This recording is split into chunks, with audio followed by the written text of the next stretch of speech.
and welcome back. And today, our special guest is BeamSplash. Howdy. I'm also still here. Oh, yeah. Well, good news. We're in the last round of the preliminary races. Wait, So after this, what? I don't remember being in the preliminary races.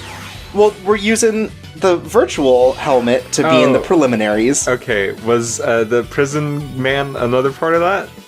Yes, but Okay. the cop was not. Okay. That was just Yeah. a regular... Was that a real race or a virtual race against a cop? Well, there was a real race against a cop and a virtual one against a warden of a prison. Real race, real Okay. stakes. That's right. But today we're racing Akiza. Okay, is she virtual? Well, she is logging in from a virtual arena, yes. Okay. That's why she's, like, fading in and out. Nah. Look, you know, the VR technology is not quite there. This was 2005. The day of the virtual boy. Yep, that's the one. Mm-hmm. Well, who's this? This is Lazar. He is the right-hand man of, I guess, one of the primary characters and villains, Rex Goodwin, and he's a clown. Well, it's not quite right, but either way. So, going into our deck for this one, we used Akiza's deck before, and it's sort of heavily about kind of removing trap cards and kind of making sure that you don't have any response to her attacks. So I've picked a deck out here used by Bolt Tanner, the character, and it's a lot more about sort of beatdown tactics. There's only 2 traps in it, and otherwise it's just all about trying to destroy monsters fast. Nice. Yeah. And the city race track is easily my least favorite. I have a lot of grudges with it. Does it have a lot of turns? It has a lot of turns, and a lot of them are pretty sharp and bad, so I've just put all of my stats into top speed, and I'm just gonna ride the walls. Okay. That's like ride the wave, but... Right, it's exactly like that. Yeah. Just who will Lady Luck smile? Like, the city's got a pretty good backing track for the music, but also, it's a nightmare. Just because of how twisty it is at times. Also because this is the time when the game really starts, like, cranking up the difficulty. Like, this is sort of the roadblock of the game. Right. Oh, God. Anyways, here's... there he is, Greater Ushioni. Oh, he's so gross. Yep, it's really bad. There's nothing greater But about instead of this. staring at the ass of this spider... I thought it'd be good to discuss Akiza, because I feel like Akiza is sort of the most unfortunate character in Yu-Gi-Oh! 5D's. Not only because she has sort of like a tragic story, but also like she is sort of the biggest affected party of sort of like corporate corporate meddling within the series. Yeah, Kaiba really did her in. I can't believe him. But no, she was supposed to be sort of the third primary character, kind of the biggest role that a female character had played in Yu-Gi-Oh! Up to that point. But instead, later on in the series, a character named Crow Hogan came out, and his cards were so popular that they rewrote the entire script for the series to arbitrarily make him a hero. Crow-mania's running wild, brother! Yeah, exactly. Because he was going to become sort of like the primary villain for what was going to be the final arc. And this is the first time I wipe out. As you can see, it takes a long time to recover, and Akiza is just nasty. You got Crow Hogan. But yeah, so she becomes a less important character due to this meddling. One of her plots gets written out in the second half of the series because of real-life moral panic against this BDSM cult that was getting really popular at the time. Oh, Which actually plays into another character whose not in this game, whose voice actress was like given a reduced role and eventually fired because they were believed to be part of this BDSM cult. Because Akiza's story is sort of based around, like, she's not, she's treated very poorly because she has, like, psychic powers she can't control. So she's sort of ostracized from the community and eventually joins this like, pseudo-cult, like, kind of front for a militia that accepts her and takes her in, and so she's sort of unwittingly turned into, like, something of a soldier, and it's about sort of her ability to reintegrate in society and properly learn how to, you know, control herself and everything. And that all just gets written out because of some moral panic in Japan where they're like, oh, well, we can't put cult stuff in there. So, like, the entirety of her plot's just written out halfway through. That's one of those moral panics where even if the point of the plot is, this thing is bad, it just can't be in there at all for even 5 seconds, or everyone's gonna go run and join a Yu-Gi-Oh! BDSM cult. Right. It's kind of like Evangelion, how they had to write out a bunch of plot stuff, like, at the very last minute because of some, like, terrorism stuff going on with different cults. It's a weird case of sort of real life affecting production. But yeah, it's really unfortunate, and then, like, because the series was only supposed to be 64 episodes, and then got too popular, so it got 100 more. Which it deserved. Right. Akiza's voice actress at some point is like, well, I'm gonna go on my honeymoon, because I got married, because I thought this was only gonna be 64 episodes, so they, again, wrote her even further into the background. Like, they started off with this very capable female character, you know, who's got this whole, like, very deep plot, because the plots in 5D's are really trying for something more, and eventually she's just, like, super written out over and over due to different circumstances. To the point where it's like, aw, damn, they really beefed it. I think it's funny because you can definitely tell based on her design that she was meant to be pretty important, and you can also tell based on Crow's design that he was not. Right! Like, it's the sort of thing where he was, like, they even talk about how, like, Crow is supposed to be sort of like Team Rocket-esque. He's like a minor villain who keeps trying to steal people's bikes, and eventually just happens to become, like, a primary antagonist for the final arc. And then it's like, oh, his cards are too popular, and, like, really important to the meta of Yu-Gi-Oh! Write him in as a main character, so it's like, oh, well, we lied, they're actually 6Ds, not 5Ds. Like, there's so much that just, like, goes wrong with it, and, like, it ruins Leo's character, who we raced earlier, sort of this little kid who gets to join, and he gets roped into the main plot, like, 20 episodes from the end. It's just, But here we're here to talk about Leo's infinitely more important sister, Luna. Love her. Yeah, Luna's good. Also, like, a 10-year-old that we're going to be racing against. And beating. Right, so this is the alternate... yeah, goodness.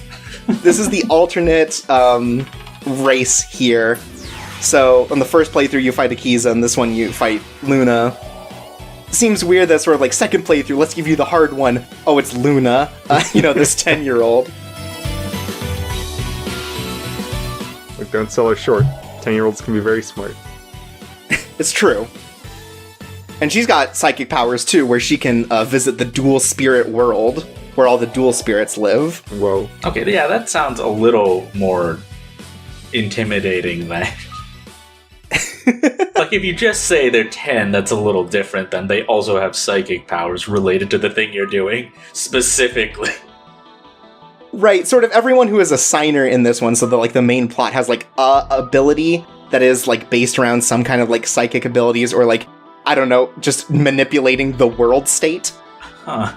And hers is that she can visit dual spirits, and also her brother got kidnapped, and that's why she's forced to race, because she doesn't like dueling. She doesn't like conflict. And Akiza's is that she can make the damage in duels real, which is real messed up. Yeah. Isn't that what the Shadow Realm does as well in the original series? Yeah, something like that. It's kind of based on that same sort of idea. What's going on with this guy and his thigh bones? I think that's just his jacket, but I have no idea. It's hard to say. Well, he doesn't have pockets, so he actually just rests stuff on the ridges. Oh, yeah. Oh, okay, great. well, sure. Still better than jeans for women. And so, again, we've seen Luna's deck before. It's sort of about building up life points a lot.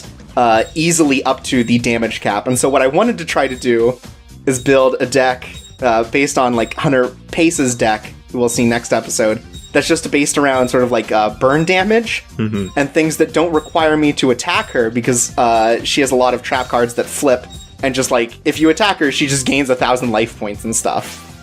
Jeez. I think of like the 20 times I've raced her, I think I've actually gotten her to wipe out like once. So it's really hard, and this ended up being basically like a worthless strategy, but I wanted to try it anyways. Great. But also, I think it's important to in a racing game we ride on bikes, to at least once play with a Ghost Rider themed deck. It's true. You're right. We got a great point. And it is, these are cards that came with the game if you bought it new, that are all just based around like burning skulls. It's great. Yeah, including the one named Burning Skullhead.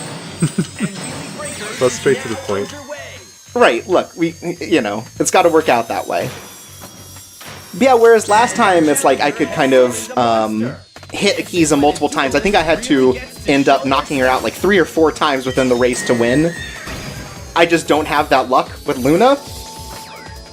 There she goes. And it's because her unicorn's way too tough. Yeah. Hate when that happens. And this skull is just worthless. Because unlike a lot of the other monsters, this burning skull doesn't home. And this is one of the new purchase bonus ones? Yeah, this was a card that you got a physical card. Oh, okay. Based on this. Yeah, no, these cards are just in the game. Alright. Yeah, it's a Wii game, so I'm probably not going to do day one DLC. Right. Like, the only real, like, DLC-ish sort of thing is you can unlock the Blue Eyes White Dragon early if you connect this to the DS game that released on the exact same day that's also God. Yu-Gi-Oh! So by connecting those, you can get Blue Eyes White Dragon early, but you can also just get it normal. Yeah, that's fair. You know, it's no wonder that that the horse card is so tough to beat, because if you had a shiny Rapidash, you'd make sure it was really strong too. I guess you're right. Look, you can't let your shiny Pokemon just disappear like that. Yeah. I mean, I got rid of all my pre-Pokemon Sun games, but I still brought over my shiny Mawa because I didn't want to lose them. It's smart. So, this is Konami, right? Yeah, this is Konami. Yeah, I double-checked and like, oh yeah, every like major Japanese company had a racing game, but I couldn't really find one that wasn't this. Like, I know they've done some, but like, barely. There's that GBA one. Yeah, they did like a GBA crossover cutesy game, I think. Yeah, it was like Konami Wacky Racers or something. I think that's exactly what it's called, actually. It's got like Goemon in it? Yeah. Am I thinking of the same one? Okay. Right. Is that one... Does anyone know if that one's good? Because this isn't. How dare you? It also doesn't have a drift button. I know that much. That's the thing that makes Konami Racers what they are. But That's his signature. Yeah, that's their signature, is no drifting. It's like real max skill sort of stuff. That was Kojima's And you can see I'm input. trying to drift here by using the brakes, but it's just got such a... If you don't have your, like, handling up way high as a stat, you just fucking slide through as if nothing was happening. Yeah, I mean, this has other stuff going on, so it's not as big a deal as if it was just a racing game, but... Right. It's trying for something. I won't disagree. Yeah, just like, what is that? Immortal Grand Prix or whatever. Oh yeah, Immortal Grand Prix, which is also racing, but also robot fighting. So that's something I can get behind. Yeah. Because I think that was also something where it's like they commissioned the like Toonami commissioned the anime or something, and then it's like, oh well, we also got to have a game based off of it. We got to make this a franchise. Obviously. And you know how well that works. You finished! Our challenge. Anyways, yeah, that one's just tough because if you can't knock the person out and your deck, for some reason, doesn't have any like boost cards, it becomes very difficult to sort of like actually keep up with the AI. So you gotta be like me and play it for 50 hours to master the mechanics of this game. Well, it's because the AI, they can just like take turns fine. Right, they get it. They know how to drift. And she's psychic. Right. Yeah. Oh, you know what? You're right. That's probably the thing. Like, it is really pretty impressive that your person who's just a nobody can do this, I suppose. Yeah, I'm just a dude from the satellite. I'm poor. I've never seen a motorcycle before, but hey, I can pull off this virtual one just fine. Power of Ghost Rider inside you, anything's possible. That's right. I was whipping those turns like he whips bad guys. That's what Ghost Rider does, right? Yeah, Yeah, sometimes. Okay. but like with the dance move. Oh, okay. Like he Cool. does the whip, and then all the bad guys just fall over.